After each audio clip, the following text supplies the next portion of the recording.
안녕하세요, 성도 여러분. 박천도 목사입니다. 어느새 넷째 주 마지막 시간이 되었습니다. 오늘은 열왕기서와 역대기서 그리고 느헤미야서를 알아보면서 이스라엘의 위대한 왕 다윗의 아들 솔로몬과 또 그 이후에 안타깝게 진행되었던 분열왕국 시대에 대해서 한번 알아보도록 하겠습니다. 그래서 분열왕국 시대의 왕들의 행적 그리고 그 이스라엘을 둘러싼 고대 근동 나라들 간의 패권 다툼을 알아보고 또 그로 인해 고통받았던 이스라엘 백성들의 어떤 그런 슬픈 일에 대해서도 한번 알아보도록 하겠습니다. 약간 어지러운 시대입니다. 그리고 복잡한 이야기가 가득하지만 그 가운데 굵직굵직한 사건들을 통해서 한번 우리가 이스라엘 역사를 한번 알아보기를 원합니다. 그러면 한번 PPT를 보시면서 한번 알아보도록 하겠습니다.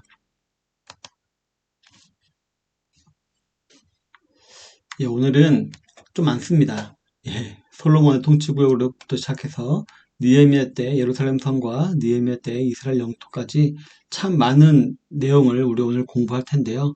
잘 안 보이실지 모르겠습니다. 하지만 우리가 알다시피 각 PPT 첫 페이지마다 그 제목이 주어지니까요.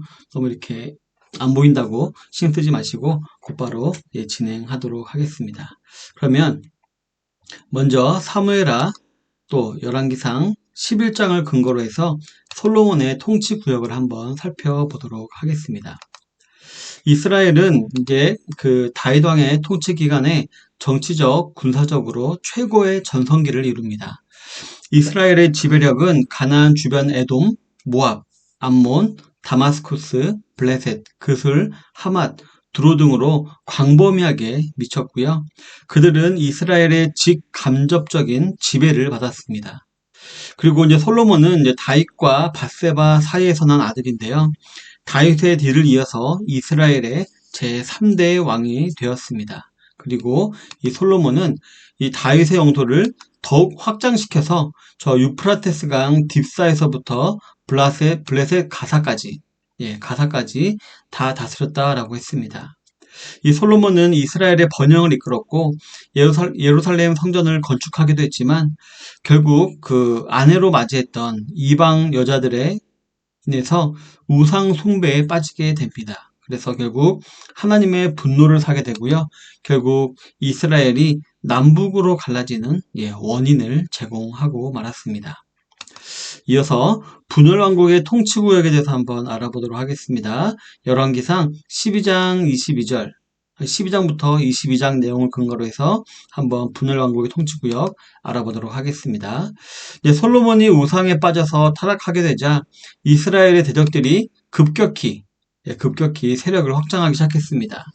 솔로몬이 죽은 후에 이스라엘은 솔로몬의 아들 르호보암이 왕위에 오르는데 이 르호보암은 솔로몬 왕 시대에 심했던 노역을 더 심하게 하겠다라고 천명을 합니다.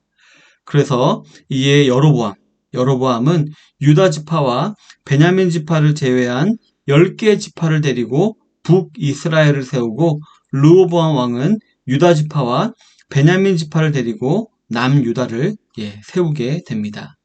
이처럼 이스라엘은 남유다와 북이스라엘로 갈라져서 극심한 혼란과 분열과 혼란에 빠지게 됩니다. 그동안 이스라엘의 지배를 받던 민족들은 속속 독립을 선언하였고요. 이스라엘의 영토는 옆의 지도와는 정말 비교해 보아도 정말 한눈에 알 수 있을 정도로 급격하게 줄어든 것을 우리가 볼 수가 있습니다. 이어서 이제 열왕기상 15장 1절부터 8절, 역대하 13장 3절부터 19절을 근거로 해서 아비암과 여로보암의 전쟁에 대해서 한번 알아보도록 하겠습니다. 여로보암은 북이스라엘의 초대 왕이었습니다.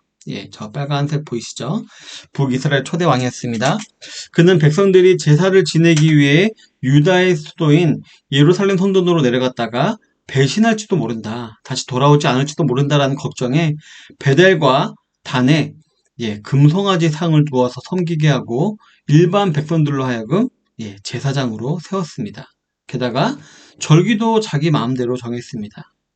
이처럼 여로보암, 이 북이스라엘의 초대왕 여로보암은 이스라엘이 우상 숭배로 가는 길을 활짝 연 왕이었습니다. 아비암 혹은 아비야라고 불리는 이 왕은 분열된 남유다의 두 번째 왕으로서 유다와 이스라엘의 국경이 맞닿는 부분인 이 스마라임 산 부근에서 여로보암의 군대와 결전을 벌였습니다.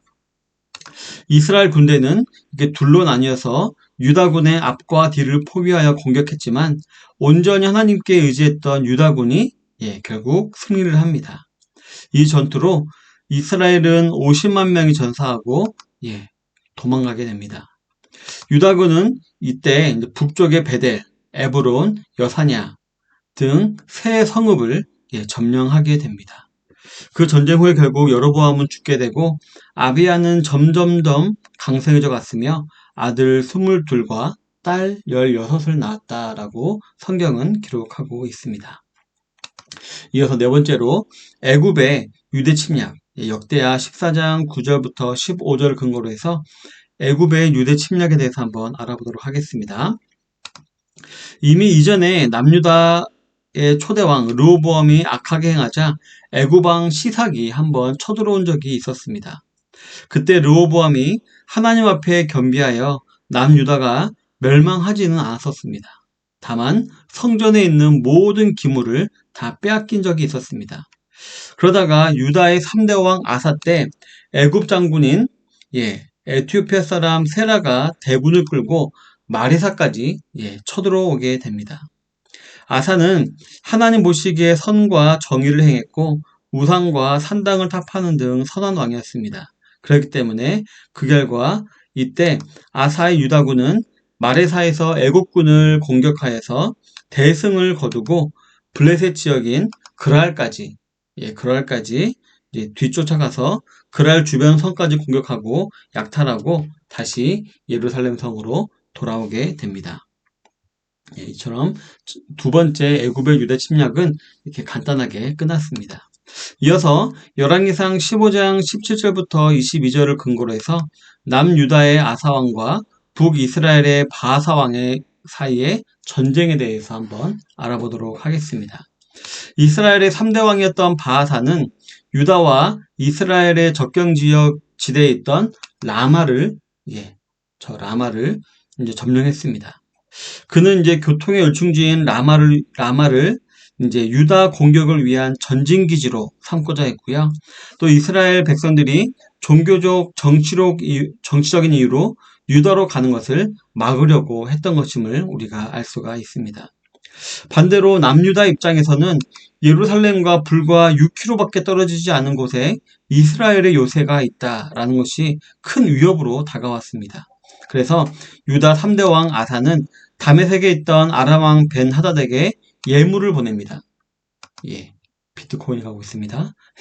예물을 보내어서 이스라엘 북쪽인 납달리 지역을 공격하게 합니다. 그러자 다메섹의 벤 하닷은 납달리 온 지역과 단과 아벨마아가와 긴네렛 온 땅을 침공하게 됩니다. 바하사는 이처럼 갑자기 후방을 공격하는 이제 아람을 막기 위해서 할 수 없이 디르사로 물러납니다. 이때 아사는 비어있는 라마를 점령하게 되고요. 또 바하사가 요새를 지으려고 마련했던 모든 자재를 다 차지합니다. 어떻게 보면 이것은 이렇게 다메섹, 아람의 도움을 청한 것은 아사의 지혜로운 행동이라고도 볼 수 있을 것입니다. 하지만 이것은 한편으로는 하나님을 의지하지 않는 행위였습니다. 그래서 이 사건 후에 예언자 하나니는 아사를 찾아가서 하나님께 의지하지 않고 아람을 의지한 아사에게 하나님의 분노를 전합니다. 이런 일이 있었습니다. 이어서 열왕기상 16장 6절부터 20절 근거로 해서 시므리의 반역과 오므리의 회군 사건에 대해서 한번 알아보고자 합니다. 이스라엘의 3대 왕 바하사가 죽어 디르사에 묻히게 됩니다. 저기 해골이 있죠? 디르사에 묻히고 그 아들 엘라가 이스라엘의 4대 왕이 되었습니다. 그는 이스라엘 군대를 블레셋 지역의 기브돈을 공격하기 위해서 내려보내고 자신은 당시의 수도인 디르사의 한 신하의 집에서 술을 마시고 있었습니다. 그때 이스라엘 장군 시므리가 엘라를 죽이고 왕이 되었습니다. 기브돈을 공격하려고 이제 이스라엘을 지휘하던 오므리는 이 소식을 듣고 다시 디르사로 회군을 합니다. 그래서 군대를 이끌고 디르사로 쳐들어와 왕궁을 점령합니다.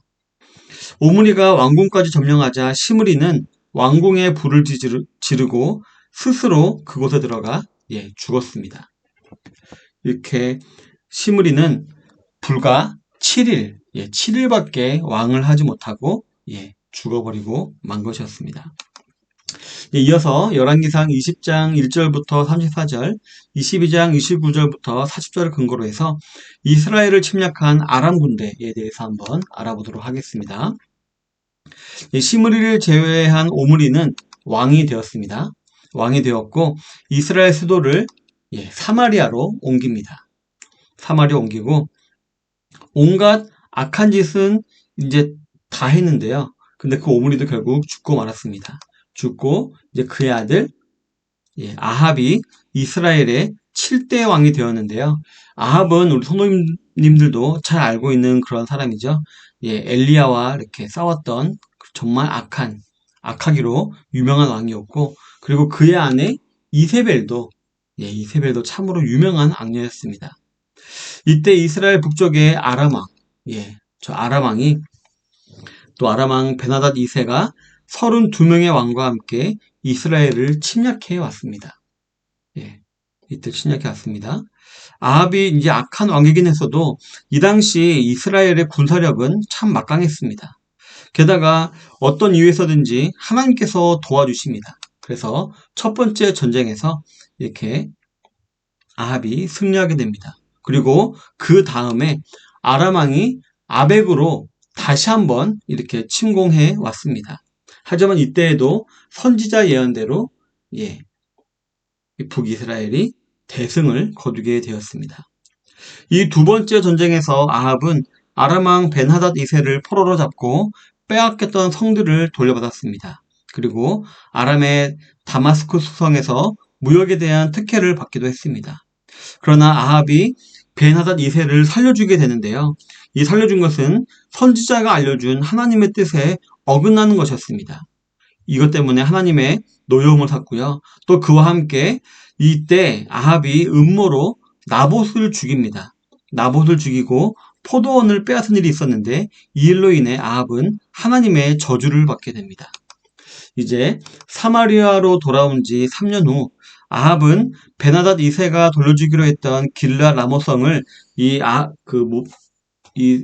모압이 주지 않자 그 성을 되찾기 위해서 유다 4대 왕이었던 여호사밧과 함께 출정했습니다. 길르앗 라못으로 전쟁하기 위해 출정했습니다. 하지만 이 전투에서 아합은 베나닷 2세의 아람군에게 화살을 맞아서 목숨을 잃게 되고 말고요.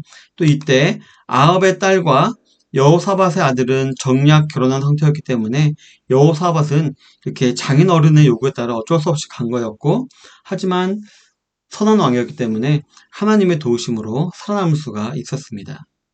이어서 역대하 20장 1절부터 34절, 또 22장 29절부터 40절을 근거로 해서 모압과 암몬, 마온의 유다 침략에 대해서 한번 알아보도록 하겠습니다. 유다 4대 왕, 이렇게 내려왔습니다. 유다 4대 왕, 여호사밧 때 모압, 암몬, 그리고 마온 연합군이 엔게디로 쳐들어왔습니다. 여호사밧은 온전히 하나님께 의지하며 무장한 군인이 아닌 찬양대를 앞세우고 진군했습니다. 드고약 광야에 적군이 보이는 곳에 이르렀을 때, 근데 싸우기도 전에 적은 이미 전멸해 있었습니다. 이는 하나님께서 각각 다른 종족으로 이루어진 연합군으로 하여금 상대방을 불신하게 만들어서 서로 공격하게 만드셨고, 그래서 자멸하게 만드셨던 것이었습니다. 주변국들은 이 사건을 통해 이 모든 것이 여호와로부터 말미암았다라는 것을 알게 되었고, 그때부터 유다를 두려워했다라고 했습니다. 그래서 자연스럽게 여호사밧이 다스리던 시기 유다는 참으로 평안했습니다. 이어서 열왕기하 3장 4절부터 27절을 근거로 해서 이스라엘과 유다의 모압 정벌 사건에 대해서 한번 알아보도록 하겠습니다. 이스라엘의 7대 왕 아합이 전장에서 죽고 그 아들인 아하시아가 8대 왕이 되었지만 아하시아는 일찍 죽고 맙니다. 그래서 그의 동생 요람 혹은 여호람이 이스라엘의 9대 왕이 됩니다. 이처럼 왕이 바뀌는 어수선한 틈과 또 왕이 바뀌며 이스라엘의 세력이 약해진 틈을 타서 북이스라엘의 속국이었던 모압 왕 메사는 모사가 반란을 일으키고 독립을 선언합니다. 그러자 요람은 유다 4대 왕 여호사밧에게 연합을 제의하고 여호사밧은 그 연합 제의에 기꺼이 수용의 의사를 밝힙니다. 그리고 그들은 에돔을 거쳐 모압으로 갈 계획을 세우게 됩니다. 그러던 중 서활에서 이제 먹을 물이 다 떨어지게 됩니다. 그래서 곤란한 지경에 이르게 되고 그때 여호사밧은 이 문제를 해결해 줄 선지자를 찾습니다. 그리고 그때 엘리사가 등장합니다. 까칠한 엘리사는 요람 왕을 향해서 당신이 아니라 여호사밧 왕의 얼굴을 봐서 하나님께 구하겠다라고 말을 합니다. 그리고 개천을 많이 팔아라고 말을 하고 과연 다음날 아침 에돔에서 물이 흘러서 그 땅에 물이 가득하여 사람과 동물들이 다 물을 마시게 됩니다. 저 에돔에서부터 물이 올라와서 온 지경에 물이 가득하게 됩니다. 한편 이스라엘 연합군이 자신들에게 쳐들어온다는 소식을 들은 모압은 전쟁 채비를 하고 있었습니다. 그런데 에돔으로부터 물이 흘러온 그날 아침 모압 사람들은 에돔 쪽을 바라보다가 그 에돔이 핏물로 가득 차게 됐다라고 착각하게 됩니다. 왜냐하면 아침이어서 이제 햇빛이 이렇게 비치잖아요. 그러다 보니까 물이 붉게 보인 것이었는데 이 에돔 사람들은 모압 사람들은 그것을 피로 착각하게 되었고요.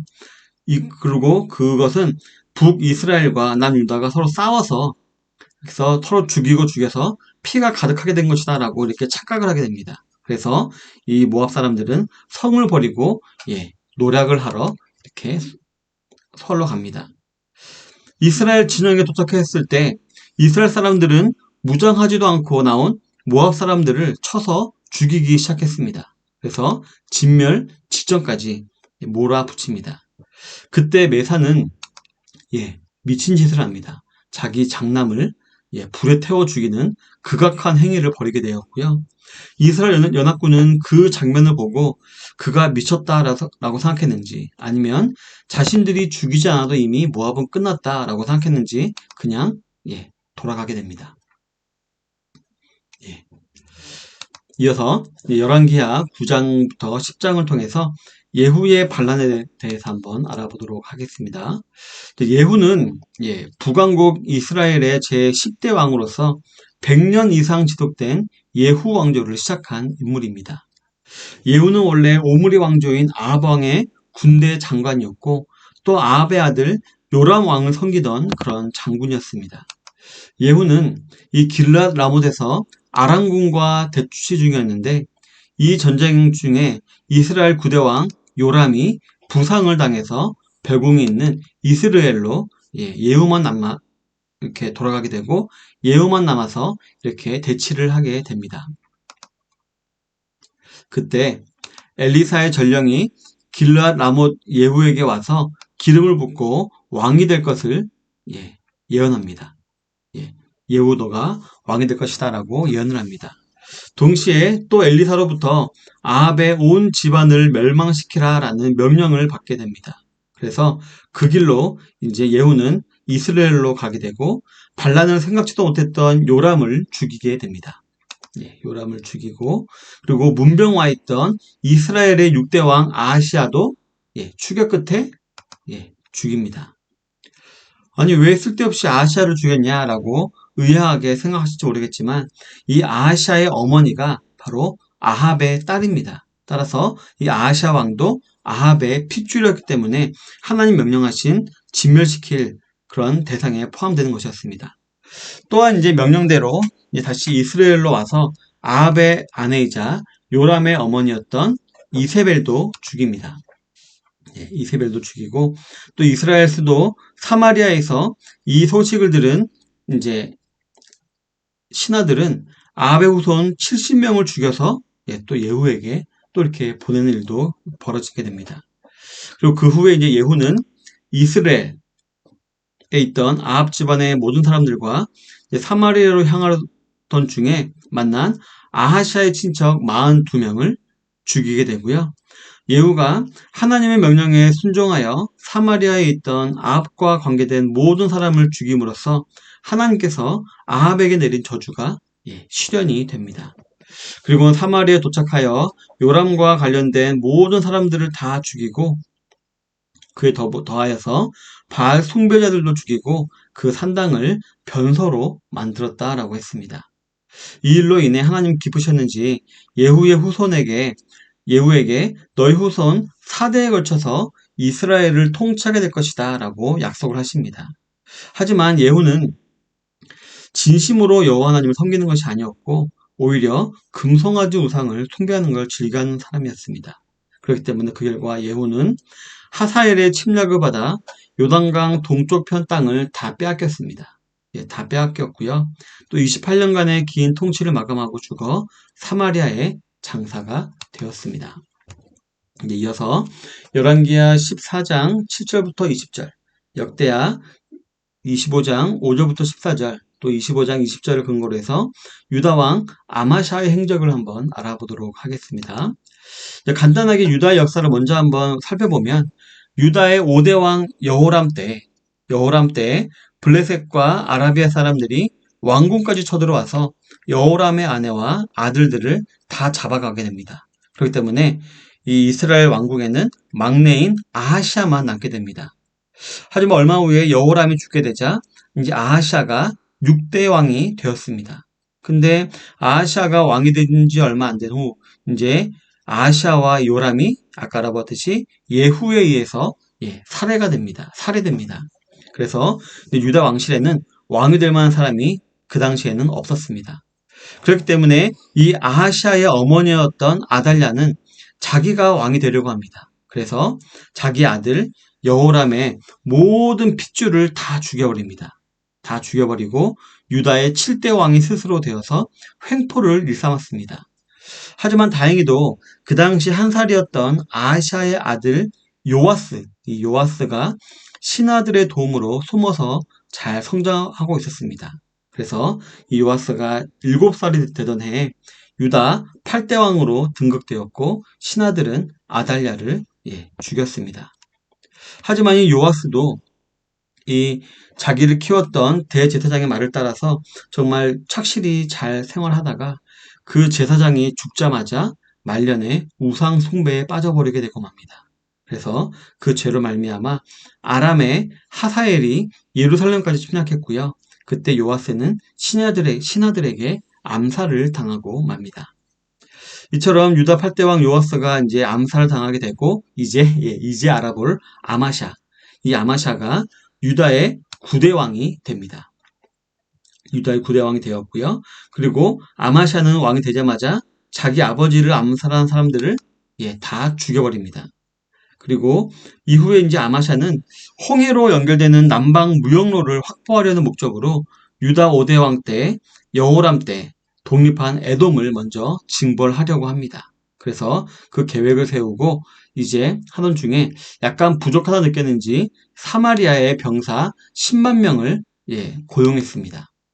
하지만 한 예언자가 나타나서 하나님께서 버린 이스라엘과 연합하는 것을 경고하자 아마샤는 다시 이스라엘 병력을 돌려보내고 유다 군대만을 데리고 에돔 정벌에 나서게 됩니다. 아마샤는 이 에돔에서 크게 승리하지만 그때 전림품으로 가져온 에돔의 우상이 하나님의 에돔 전리품으로 우상을 가져오고 그 우상을 섬겨서 하나님의 분노를 사게 됩니다. 그리고 또 돌아온 이후에 아마샤는 괜히 쓸데없이 이스라엘에게 시비를 겁니다. 시비를 걸다가 베스메스에서 이제 전쟁을 하게 되고요. 여기서 이제 패하게 됩니다. 패하게 되어서 이제 포로로 끌려 잡혀가게 됩니다. 훗날 다시 이제 유다로 돌아와서 이제 이 아마샤가 왕위에 앉게 되지만 백성들의 반란으로 이제 결국 죽게 됩니다. 안타깝게도 아마샤는 아버지와 같은 결말, 신하에 의해 죽고 백성에 의해 죽는 그런 똑같은 일을 당하게 되고 말았던 것이었습니다. 자, 다음으로 이제 열왕기하 14장 22절 또 25절 28절부터 그리고 역대하 26장 6절부터 8절까지를 근거로 해서 아사랴 즉 우시야 왕과 여로보암 2세의 영토를 한번 살펴보도록 하겠습니다. 이제 유다의 9대 왕 아마샤가 죽자 그의 아들 아사랴가 유대의 10대 왕이 되었습니다. 그는 하나님 말씀을 따라 살면서 블레셋을 완전히 정복하고 사해 남동쪽 아라비아 사람들과 마온 사람들을 점령했고 암몬도 속국으로 삼았습니다. 이렇듯 아사랴 우시야 왕은 이스라엘의 제2 전성기를 불러온 왕이 되었던 것입니다. 한편 이스라엘도 여로보암 2세가 왕이 된 이후에 이제 그는 이제 하맛과 다메섹을 침공해서 원래의 영토를 회복하게 되는데요. 이게 가능했던 이유가 뭐냐면은 이 아람, 이 북쪽에 아수르가 점점 자라고 있었는데요. 이 아수르가 아람을 침공해서 전쟁 중이었기 때문에 그 틈을 타서 이스라엘이 하맛과 다메섹을 침공해서 빼앗은 것이었습니다. 이로써 유다와 이스라엘 영토는 솔로몬 이후에 가장 넓어지게 됩니다.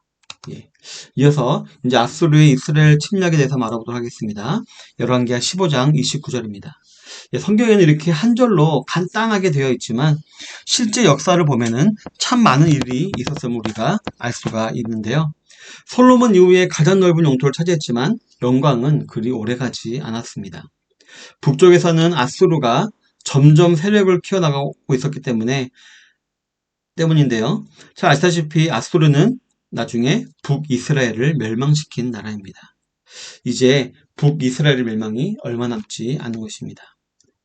이제 이스라엘 18대 왕 베가 왕 때 결국 아수르가 쳐들어오게 됩니다. 쳐들어와서 이용과 아벨벳 마아가와 야노아와 또 게데스와 하솔 그리고 길르앗 등 이제 갈릴리와 납달리 온 땅을 다 점령하게 됩니다. 그리고 이때 1차 포로가 이제 아수르로 끌려가게 됩니다. 이때는 이제 아수르의 세력이 점차 커지는 때였기 때문에 이스라엘은 번번한 침략에 시달려야 했고요. 또 이스라엘 19대 왕 이제 호세아 때 아수르는 이제 3년간 사마리아를 포위합니다. 그래서 그 안에서 비극적인 일들이 많이 일어났죠. 그리고 결국 호세아 왕 9년에 마침내 이스라엘을 이제 아수르는 멸망시킵니다. 그리고 이제 아수르는 멸망한 이스라엘의 수많은 백성들을 유프라테스 강 북쪽으로 다 끌고 가게 됩니다. 이제 이어서 열왕기하 23장 29절부터 30절 근거로 해서 애굽의 갈그미스 정벌에 대해서 한번 알아보도록 하겠습니다. 이제 이스라엘을 멸망시킨 아수르에 의해 이제 유다도 빈번한 침략을 이제 받게 됩니다. 하지만 유다 16대 왕 요시야 때 새롭게 성장하던 바벨론에 의해 아수르의 수도 니느웨가 함락이 되는 일이 벌어집니다. 그래서 이제 아수르는 이에 대응하려고 애굽과 연합을 하여서 갈그미스에서 바벨론과의 결전을 준비합니다. 그런데 괜히 요시야는 갈그미스로 가던 길목에 있는 무깃도에서 애굽왕 느고를 막습니다. 못 올라가도록 막습니다. 하지만 결국 패하게 되고요. 부상을 당해서 이제 예루살렘으로 돌아오지만 그대로 죽어버리고 맙니다. 그리고 애굽은 그대로 갈그미스로 갔지만 결국 그 전투에서 이제 패하고 이제 바벨론이 승리를 하게 됩니다. 결국 아수르는 이제 세력이 약해져서 멸망의 길을 걷게 되고요. 느고는 이제 애굽으로 돌아가던 중에 유다 17대 왕 여호아스를 괜히 폐위시키고 그의 형 여호야김을 18대 왕으로 세웁니다. 이제 유다라도 자기 마음대로 주무르려고 했던 것이었습니다. 그러나 결국 얼마 안 있어서 바벨론의 세력이 가나안 남쪽까지 미치게 되고 느고는 애굽으로 물러가서 다시는 나오지 못합니다. 그리고 바벨론 1차, 2차 침략이 이어졌고 이제 많은 백성들이 또 포로로 끌려갔습니다. 그리고 바벨론 3차 침략으로 마침내 유다는 제20대 왕 시드기야 11년에 결국 멸망을 당하고 맙니다. 예. 이어서 역대하 36장 20절 근거로 해서 이스라엘 민족의 강제 이주 경로를 한번 알아보도록 하겠습니다. 지도를 보시면 첫째 시간에 보았던 예, 아브라함의 가나안 여헌기가 떠오르실 것 같습니다. 이제는 그 반대 여정입니다.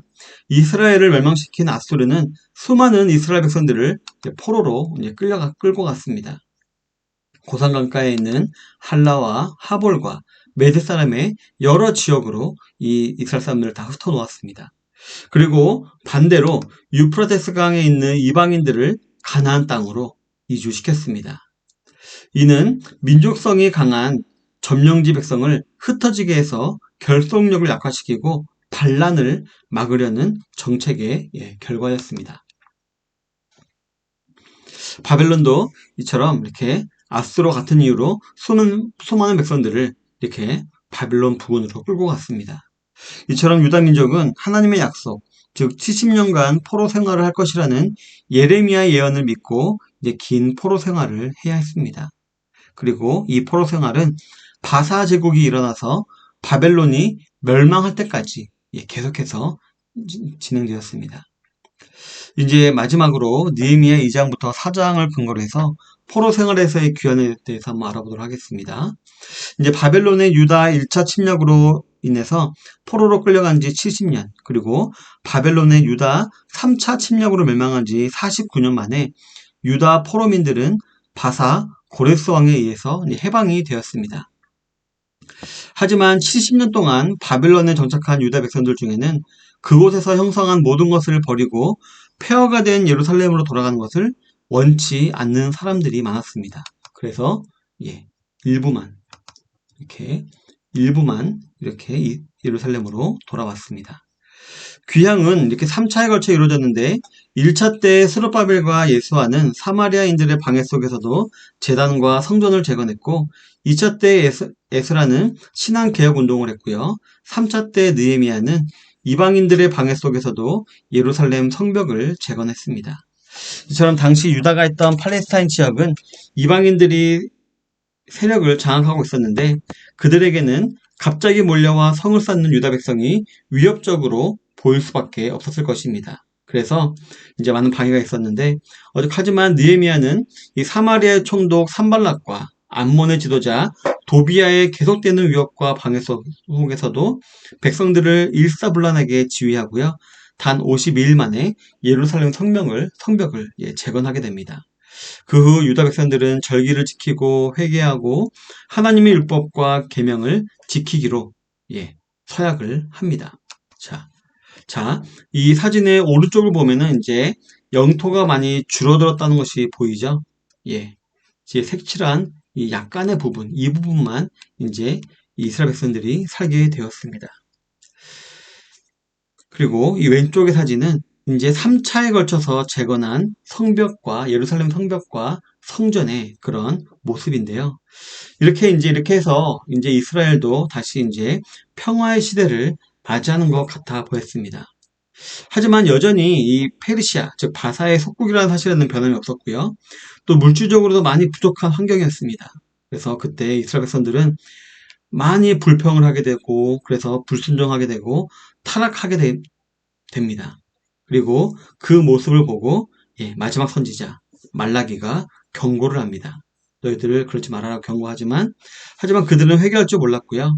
말라기 시대에 이스라엘 역사는 이스라엘 백성에게 내린 하나님의 경고를 끝으로 또다시 400년간 침묵의 시대로 이제 접어들고 맙니다. 그래서 이제 400년 동안 하나님의 계시와 예상이 끊기는 암흑 시대가 도래하면서 이제 구약 시대가 끝나게 되는 것이었습니다. 네, 이렇게 해서 이제 구약 다 알아보았습니다. 이제 열왕기 시대부터 이제 포로기 그리고 구약까지 알아보았는데요. 지난 4주간 이렇게 지도를 통해서 간단하게나마 구약 시대의 이스라엘의 지형과 또 이스라엘 백성들의 행적에 대해서 살펴보았는데요. 앞으로 말씀을 듣거나 또 말씀을 읽으실 때에 이 사진이 약간씩이라도 떠올랐으면 참 좋겠습니다. 그러면 너무 좋을 것 같습니다. 어쨌든 그동안 우리 성도님들 우리 교사 선생님들 많이 수고하셨고요. 너무 감사합니다. 다음에 또, 기회가 되면 뵙도록 하겠습니다. 감사합니다. 마치겠습니다.